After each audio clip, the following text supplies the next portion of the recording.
అందరికీ నమస్కారం. నా పేరు Rama. 'I hate my wife' 96 భాగం రచయిత జయ సుజాత గారు. "కడిగేయండి బావ, నాకు మీ చెల్లితో పెళ్లి కావాలి. త్వరగా కడిగేస్తే నేను మండపంలోకి వెళ్ళిపోతా" అని కంగారుగా పాదుకలు వేసుకొచ్చిన రంజిత్ వాటి నుంచి తీసి కాళ్ళు పళ్ళెంలో నిలబడతాడు. రంజిత్ భయాన్ని చూసి అందరూ నవ్వుకుంటూ ఇంక ఇబ్బంది పెట్టకూడదని పెద్దవాళ్ళ పర్యవేక్షణలో విజయ్, వరుణ్ ఆవు పాలు ధారగా పోస్తుంటే అభి, రంజిత్ కాళ్ళు కడుగుతాడు. ఆ తర్వాత నీళ్లతో కడిగి టవల్‌తో కాళ్ళు తుడిచి ముగ్గురూ కలిసి పద్ధతి ప్రకారం బెల్లం ముక్క తినిపించి ముగ్గురు రంజిత్ ముందు చేయి చాపుతారు. బావ, మరిది కట్నం కోసం వాళ్ళని అలా చూసి ఏంటన్నట్టు రంజిత్ వెర్రిమొహం వేసుకొని చూస్తే, బావమరిది కట్నాలిస్తే నీకు మా చెల్లికి సక్రమంగా పెళ్లయ్యేలా చూస్తాం. లేదంటే అని ఒక ఐబ్రోని పైకి లేపి సీరియస్‌గా చూస్తున్న ముగ్గురిని చూసి, హలో! కట్నాలేంటి? ఆడపడుచుకిస్తారు కట్నాలు కానీ మీకు కాదు. మా అన్నయ్య మీ తిక్క చెల్లిని పెళ్లి చేసుకోవడమే ఎక్కువ. మళ్ళీ మీకు కట్నాలు కూడా అని ఐసు పెద్ద మనిషి తరహాలో గదుముతూ పక్కకు వెళ్ళండి అని వాళ్ళని తప్పించి రంజిత్‌ని ముందుకు తీసుకొని వెళ్ళాలనుకుంటగా, ముగ్గురు వచ్చి వాళ్ళకి అడ్డంగా చేతులు కట్టుకొని నిలబడతారు. వాళ్ళని బిక్కమొహం వేసుకొని చూస్తున్న ఐసు, వరుణ్ నువ్వు కూడా వాళ్ళతో కలిసిపోయావా? నువ్వు మంచివాడివి కదా అని ఐసు అంటుంటే, తప్పదు వదినమ్మా అని వరుణ్ అంటాడు నవ్వుతూ. అభి చూసే సీరియస్ చూపులకి ఐసు ఇంక సైలెంట్ అయితే, ఆడపడుచువి ఆడపడుచులా ఉండు. ఇలా మధ్యలోకి దూరావంటే అని వేలు చూపిస్తూ అభి సైగలతో బెదిరించేసరికి, చెల్లి పెళ్ళని ఓవర్ యాక్షన్ చేస్తున్నారు కదా! ఇంటికి వెళ్ళాక చెప్తా మీ పని అని నోట్లో గొనుక్కుంటూ చేతులు నలుపుకుంటూ నిలబడుతుంది ఐసు. రేయ్! ఇంక చేసిన అల్లరి చాలు టైమవుతోందని పంతులు గారు పిలుస్తున్నారు ఇంక వదిలేయండ్రా అని కోటేశ్వరరావు గారు అరుస్తూ ఉన్నా పట్టించుకోని బావలు ముగ్గురు ఇంకా ఆలోచిస్తున్న రంజిత్ వైపు చూస్తూ ఈవిల్ స్మైల్ ఇస్తూ, "నువ్వు మాకు కట్నం ఇవ్వలేనంటే చెప్పు. ఇక్కడ ఆల్రెడీ ఆనంద్ ఉన్నాడు" అని పక్కనే ఉండి వాళ్ళ అల్లరి చూసి నవ్వుకుంటున్న ఆనంద్‌ని చూపిస్తూ, "తను ఇస్తాడు కట్నం మాకు. తనకి మళ్ళీ కాళ్ళు కడుగుతామని" కోరస్‌గా ముగ్గురు అరిచేసరికి, "టైం చూసి ఆడుకుంటున్నారు కదా బావలు" అని రంజిత్ పళ్ళు కొరుకుతూ ఆనంద్ వైపు చూస్తున్న రంజిత్‌ని చూసి, "నాకేం సంబంధం లేదు Ranjith. You know I am too innocent. వాళ్ళకి బావగా నేను ఓకే అంటే నాకు అభ్యంతరం ఏమీ లేదు" అని ఆనంద్ నవ్వుతూ అంటాడు భుజాలెగరేస్తూ. అప్పటికే నీరసం వచ్చి ఇంక తప్పదని అనుకున్న రంజిత్, "సరే" అని నా 3 నెలల శాలరీ మీ ముగ్గురికి ఇచ్చేస్తా. పండగ చేసుకోండి. కానీ ఇప్పుడు మాత్రం అడ్డు తప్పుకోండ్రా బావలు. అక్కడ నా కోసం మీ చెల్లి వెయిటింగ్ అని రంజిత్ మూతి ముడిచి అమాయకంగా అంటాడు. పాపం ఇంక మీ అల్లరి చాలించండి అల్లులు అని అన్న కేశవ్ గారు నవ్వుతూ తన దగ్గర ఉన్న 3 గోల్డ్ ఉంగరాల బాక్సులు రంజిత్‌కిచ్చి వాళ్ళకి ఇవ్వమని చెప్తారు. "బ్రతికించావు నాన్న" అని ముగ్గురికి తలొకటి తనే వేలుకు తొడిగి, "ఇప్పుడైనా అడ్డు తప్పుకుంటారా" అని ఉక్రోషంగా అడుగుతాడు రంజిత్. వేలుకు తొడిగిన ఉంగరాలు చూసుకుంటూ, "ఓకే. దీంతో పాటు నువ్వు ముందు ఇచ్చిన 3 నెలల శాలరీ ఆఫర్ కూడా మాకు నచ్చిందని" ముగ్గురు నవ్వుతూ రంజిత్ పక్కకి వచ్చి నిలబడతారు. "ఇంక మా చెల్లిని పెళ్లి చేసుకోవడానికి వెళ్దామా బావ" అని అంటూ అభి, విజయ్ ఇద్దరూ రంజిత్‌ని తమ భుజాలపై ఎత్తుకోగా, వరుణ్, ఆనంద్, రాజు, విమల్ గారు వాళ్ళు డీజే డాన్సులు వేస్తూ మండపం పైకి గౌరవంగా తీసుకొని వెళ్లి మండపంలో దింపగా, బోండాం పంతులు గారికిచ్చి పెళ్ళికొడుకుగా పీటల మీద కూర్చుంటాడు రంజిత్.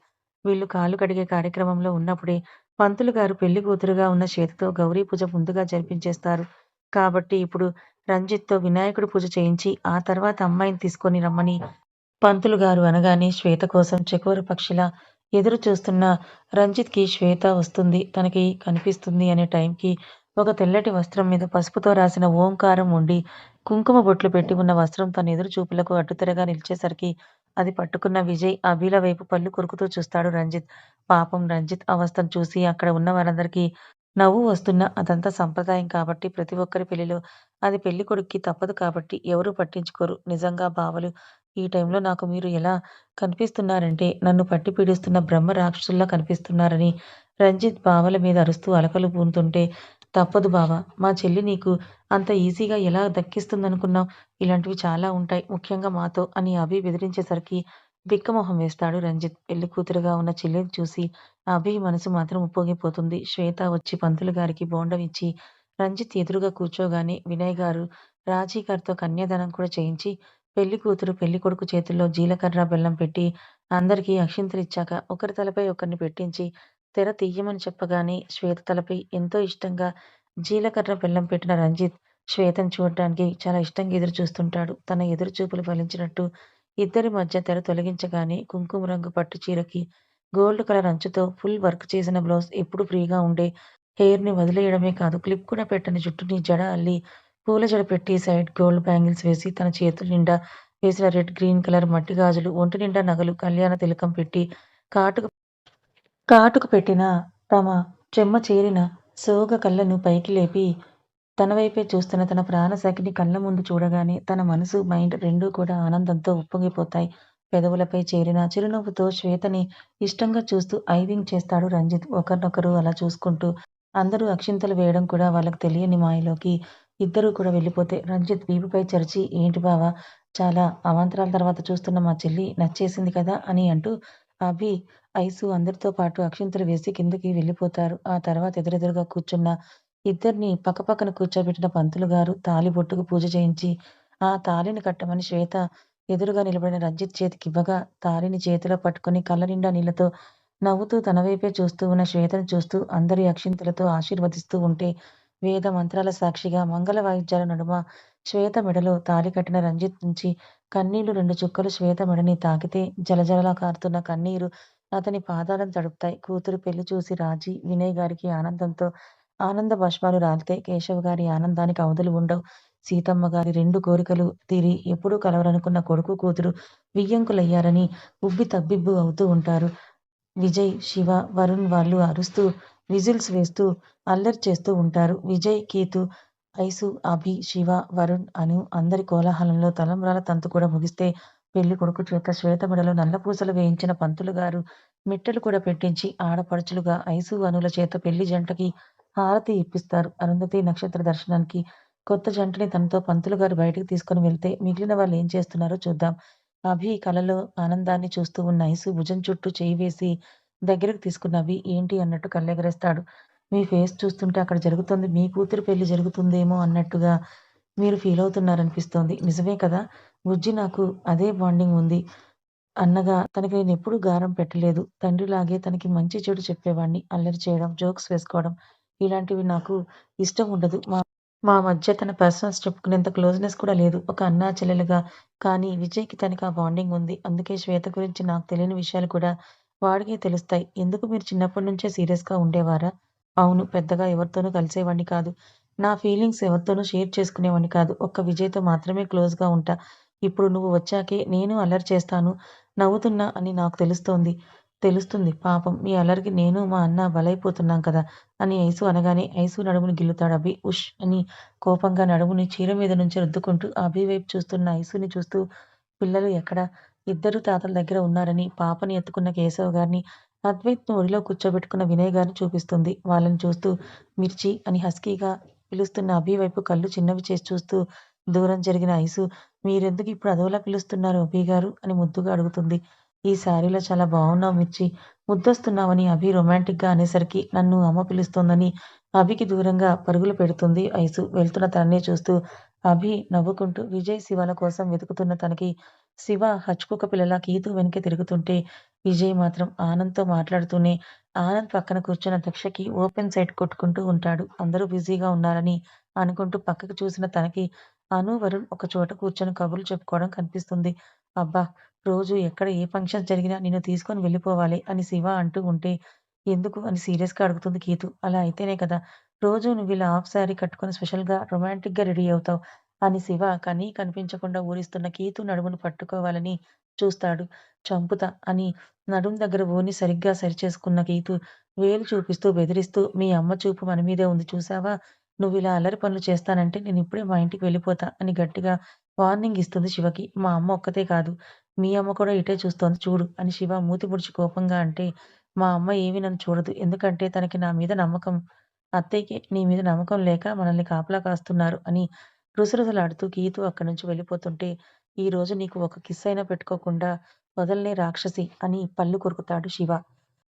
పెళ్లి తంతు మొత్తం ముగిశాక పసుపు పట్టెల మీద కొత్త జంటను తీసుకొని శ్రీవారి దర్శనానికి కుటుంబ సమేతంగా వస్తామని రాజీ గారు మొక్కుకోవడంతో 2 కుటుంబాలు అటునుంచి అటే పెళ్లి పట్టల మీద ఎయిర్‌పోర్ట్‌కి స్టార్ట్ అవుతారు. ఇంకా మిగిలిన విమల్ గారి ఫ్యామిలీ, కృష్ణ గారి ఫ్యామిలీ, మిగిలిన చుట్టాలందరూ కూడా కేశవ్ గారింటికి వెళ్ళిపోతారు. తెల్లవారుజామున 3 గంటలకు ఎయిర్‌పోర్ట్‌కి వెళ్ళిన వాళ్ళు అరగంటలో ఫ్లైట్ ఎక్కితే, ఒక గంటలో రేణిగుంట చేరుకుంటారు అందరూ. అప్పటికే అక్కడ వాళ్ళు అరేంజ్ చేసుకున్న కార్స్ రెడీగా ఉండడంతో 2 కార్స్‌లో ఎక్కిన అందరూ బయలుదేరగా ఉదయం 6 అవుతూ ఉండగా నేరుగా అలిపిరికే చేరుకుంటారు రంజిత్, శ్వేతను. అభి, ఐసుని మెట్ల మార్గం ద్వారా నడిచి రమ్మని చెప్పిన రాజీ గారు పిల్లల్ని తీసుకొని వాళ్ళు కొండ మీదకి డైరెక్ట్‌గా వెళ్లి ముందే బుక్ చేసుకున్న వీఐపీ గెస్ట్ హౌస్‌కి చేరుకుంటారు.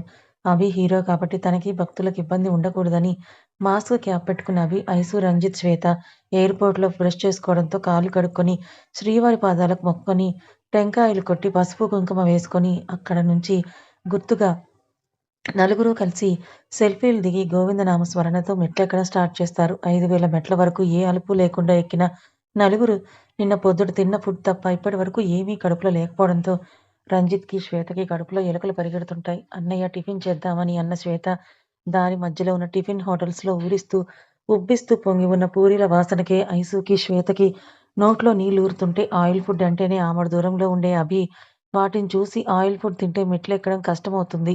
కొంచెం ముందుకు వెళ్తే ఫ్రూట్స్ ఉంటాయి అవి తిందాం అని అభి అనేలోపే ఐసు ఒక హోటల్ దగ్గరికి వెళ్లి 4 ప్లేట్స్ పూరి ఆర్డర్ ఇచ్చేస్తుంది.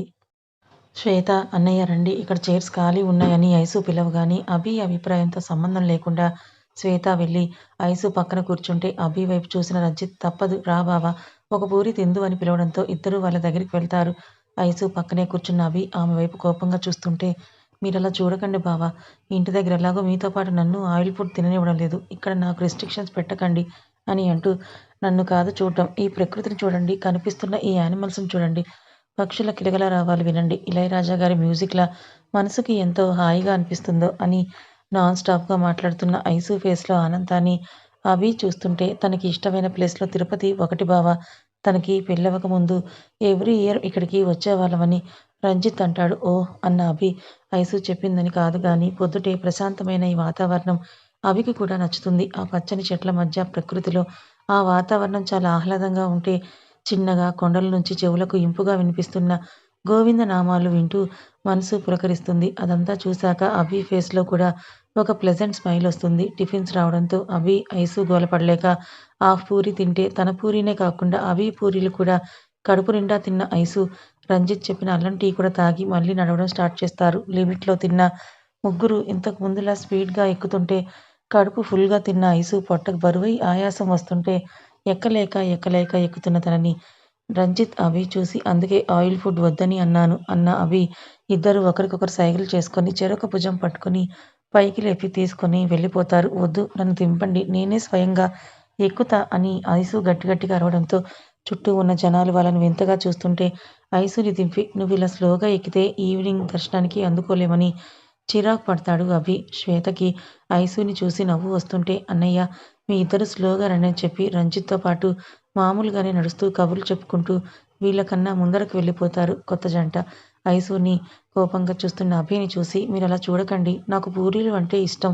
మీలా కడుపు మార్చుకొని నచ్చినవి కూడా తినకుండా గ్లామర్ పెంచుకోవడానికి నేనేమీ హీరో, హీరోయిన్‌ని కాదు అని ఐసు అనగానే ఉఫ్ అన్న అభి గ్లామర్‌నే కాదు ఆరోగ్యం కూడా చాలా ముఖ్యం అని మిర్చి బజ్జీ కూడా ఇష్టం కదా అని అడుగుతాడు. హా! పాయసం అది కూడా చాలా ఇష్టం అభిగారు. నేతిలో జీడిపప్పు, కిస్మిస్ ఫ్రై చేసి వేస్తే ఇంకా బావుంటుంది. ఇంకా నేతి మైసూర్ పాక్, జిలేబీ, బొబ్బట్లు అన్నీ ఇష్టం అని చెప్తున్న ఐసు వైపే అభి విచిత్రంగా చూస్తుంటే అవేమీ పట్టనట్టుగా తనకి ఇంకా ఏమేమి ఇష్టమన్న లిస్ట్ మొత్తం చెప్పుకుంటూ పోతుంది ఐసు. ఇవన్నీ తిన్నా కూడా నువ్వింత బాగా ఫిజిక్ మెయింటైన్ చేస్తున్నావంటే గాడ్ గిఫ్టే అని అభి అంటూ పచ్చి కూరగాయలు, కీరా దోస కలిపి చేస్తున్న సలాడ్ ఒక కప్ తీసుకొని నీకు అని ఐసుని అడిగితే యాక్ నాకా కీర దోస అంటేనే ఎలర్జీ. మీరు తినండి. నాకు పచ్చి మామిడి ముక్కలు కట్ చేసి ఉప్పు, కారం వేసి ఇవ్వండి అని నోట్లో ఊరుతున్న నీళ్లను చప్పరిస్తూ మెరుస్తున్న కళ్ళతో అడుగుతుంది ఐసు. అతను 2 ముక్కలు కట్ చేసి ఉప్పు, కారం వేసి ఇవ్వగానే వాటిని తింటూ ఐసు మెట్లెక్కితే పెళ్లయ్యాకెప్పుడూ ఇన్ని రోజులు ఐసు దగ్గర లేకపోవడంతో కొత్తగా తెలుస్తున్న తన ఇష్టాలను చూసి బెంగ పెట్టుకుంటాడు అభి. మొత్తానికి ఉదయం 6 గంటలకు స్టార్ట్ చేసిన నడక మధ్యాహ్నం 1 గంటకు ముగియడంతో తమకి ఇచ్చిన గెస్ట్ హౌస్‌కి వెళ్ళిపోయి అప్పటికే ఫ్రెష్ అయ్యి రెస్ట్ తీసుకుంటూ ఉన్న వినయ్ గారు, రాజీ గారు, కేశవ్ గారు, కౌసల్య గారు, సీతమ్మ గారు పిల్లల్ని చూసి సూట్ రూమ్‌లోకి వెళ్ళిన 2 జంటలు ఫ్రెష్ అయ్యి ఒక గంట రెస్ట్ తీసుకుంటే భోజనం చేసిన అందరూ 3 గంటలకు అభి హీరో అవ్వడంతో స్పెషల్ ప్రోటోకాల్ సిబ్బంది మధ్య శ్రీవారి స్పెషల్ దర్శనం చేసుకొని ప్రసాదం తీసుకొని 6 గంటలకు ఎయిర్‌పోర్ట్‌కి చేరుకొని 8కల్లా కేశవ్ గారింటికి చేరుకుంటారు. వాళ్ళ ఇంటికి చేరుకునేసరికి అను హారతి పళ్ళెంతో నిలబడితే ఐసు కూడా తనతో జాయిన్ అయి ఇద్దరికీ హారతి ఇచ్చి ఒకరి పేర్లు ఒకరు చెప్పమని రంజిత్ నుంచి భారీగానే తీసుకొని వాళ్ళని లోపలికి ఆహ్వానిస్తారు. ఆ రోజు అలిపిరి నడిచి వెళ్ళడం, పైగా ఒక్కరోజే అప్ అండ్ డౌన్ జర్నీతో ఫుల్ టైర్డ్ అయిపోయిన అందరూ ఫ్రెష్ అయ్యి ఏదో తిన్నామని తిని బెడ్డెక్కేస్తే అన్నపూర్ణ గారు, సత్యవతి గారు వాళ్ళు మాత్రం రేపు పొద్దుటే వ్రతం ఏర్పాట్లు చేస్తూ మిడ్ నైట్ వరకు గడిపేసి నిద్రపోతారు. ఉదయం 4 గంటలకే లేచిన అందరూ ఐసుని, శ్వేతను లేపి కాలకృత్యాలు తీర్చుకొని బయట పార్టీలోకి రమ్మని చెప్పి రంజిత్‌ను లేపడానికి వెళ్తారు కౌసల్య గారు. పెరట్లోకి వదిన, ఆడపడుచు వెళ్ళేసరికి వసంతకాలు ఆడుకోవడానికి ఒక బకెట్‌లో పసుపు, కుంకుమతో నీళ్లు కలుపుతూ ఉంటారు కౌసల్య గారు, అనంత గారు. అత్తయ్య ఏంటిది అని శ్వేత అడిగేసరికి వచ్చారా రండి, మీ ఇద్దరు వసంతకాలు ఆడుకోవాలి ఇప్పుడు అని ఆవిడనగానే అక్కడే మిగిలిన ఆడవాళ్లు నవ్వుతూ ఉండడం చూసి ఇంత పొద్దుటే చీకటి అన్నా పోలేదు. ఒక పక్క చలి వస్తుంటే ఈ కూల్ వాటర్ పోసుకోవాలా? అమ్మో! నా వల్ల కాదత్తా అని శ్వేత అంటుండగానే ఒక చెంబుతో ఆ నీళ్లను శ్వేత తల మీద గుమ్మరిచ్చేస్తుంది మన అల్లరి ఐసు. ఐసు అని చలికి వణుకుతూ శ్వేత అరిచేసరికి అభి, రంజిత్, విజయ్ వాళ్ళు కూడా బయటకొచ్చి దాన్ని ఒక చిన్నపాటి హోలీలా చేసేస్తారు. శ్వేత ఐసు మీద వాటర్ పోయడానికి చూస్తుంటే తనకి చిక్కకుండా అందరి వెనక దాక్కుంటున్న ఐసుపై ఆ బకెట్ మొత్తం లేపి పోసేస్తాడు అభి నవ్వుతూ. ఆ అని గట్టిగా అరుస్తున్న ఐసుని చూసి శ్వేతకి హ్యాపీగా అనిపించి నువ్వు సూపర్ అన్నయ్య అని కదలకుండా బిగుసుకుపోయిన ఐసు మీద చెంబుతో తెచ్చిన నీళ్లు పోసి కేరింతలు కొడుతుంది శ్వేత. అలా చేస్తే మన రంజిత్ ఎక్కడ ఊరుకుంటాడు? శ్వేతను 2 చేతులతో ఎత్తుకొని వెళ్ళి నీటి తొట్టిలో పడేస్తాడు. అయ్యయ్యో! మొత్తం నీళ్ళన్నీ నాశనం చేసేశారుగా! ఇది ఆడపడుచు, వదిన ఆడుకోవాల్సిన వసంతాలు, హోలీ కాదు అని సీతమ్మ గారు అరుస్తుంటే మిగిలిన పెద్దవాళ్ళు అద్వైత్, అద్వి వాళ్ళ అల్లరి చూసి నవ్వుకుంటారు. ఇంత జరిగాక మిగిలిన వాళ్ళు ఎందుకు ఊరుకుంటారు?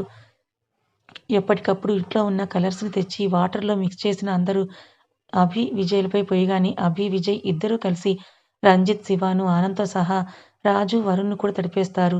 శివ, అభి, విజయ్‌లను తడిపేసి చిన్న చిన్నారి, పొన్నారి మరదలు అను మీద అభి నీళ్లు పోస్తే వాళ్ళందరినీ చూసి నవ్వుతున్న దక్ష మీద విజయ్ బిందెడు రెడ్ కలర్ వాటర్ పోసి నవ్వుతాడు. విజయ్ యూ ఇడియట్ అని దక్ష అరవగానే హ్యాపీ హోలీ అనేసి వెక్కిరిస్తూ వెళ్ళిపోతాడు విజయ్. శ్వేత, ఐసులు అల్లరిని నవ్వుతూ చూస్తున్న ముగ్గురు బావలు అయిన అభి, విజయ్, వరుణ్‌పై స్పెషల్‌గా కలుపుకొచ్చిన నీళ్లు అను పోసి చప్పట్లు కొడుతూ నవ్వుతుంటే యాక్ అని ఆ వాసన పీల్చిన అభి ఏ వాటర్ ఇవి అను అని ముగ్గురు ఆ వాసనకి వామిటింగ్ అయ్యేలా ఉంటే అను వెనక పడతారు. ముగ్గురు ఎంతైనా మరదలు కదా! కానీ వాళ్ళకి దొరకని అను, అభి, విజయ్ లైట్ తీసుకుంటే ఆడింది చాలు ఇంకా వ్రతానికి లేటవుతుందని పెద్దవాళ్ళు కసరడంతో ఎవరికి వాళ్ళు ఫ్రెష్ అవ్వడానికి వెళ్ళిపోతారు. కానీ వరుణ్ మాత్రం అనుని ఎలా అయినా తడపాలని ఫిక్స్ అయ్యి అందరూ లోపలికి వెళ్ళినా అక్కడే ఉండి నీట్‌గా స్నానం చేసి చుడిదార్ వేసుకొని పూలు కొయ్యడానికి బయటకొస్తున్న అనుని పింక్ కలర్ వాటర్‌తో నిలువెల్లా తడిపేస్తాడు వరుణ్. కథ ఇంకా ఉంది. ఈ కథ మీకెలా అనిపించింది? నచ్చిందా? నచ్చితే లైక్ చేయండి. మరి కొంతమందికి షేర్ చేయండి. Thank you so much.